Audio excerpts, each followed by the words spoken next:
pasuna ang trade license ng mga binilhan nyo ng freelance visa. Kaya sa checking, maaari ka nang mahuli. So, kung sakaling pasuna yung mga license niyan at nandyan kayo sa Deira, Alriga, Satwa, Bardubay, Karama, Abay, at sumasakay kayo sa metro at sa bus, mag-ingat po kayong lahat. Dahil sinasaksak yung Emirates ID, tapos sine-check kung yung kumpanya ninyo ay talagang valid pa.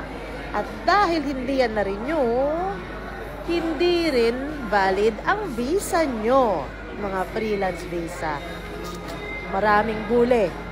Maraming huli. Kaya, punta kayo sa Yes Pinoy Pro, attend the seminar, and know more. Okay? See you. Our office is in Alquiada Metro Station. Wala po kami sa Alriga. Kaya pumunta po kayo sa tamang lugar. Okay? Huwag kayong pupunta sa copycat. Bye!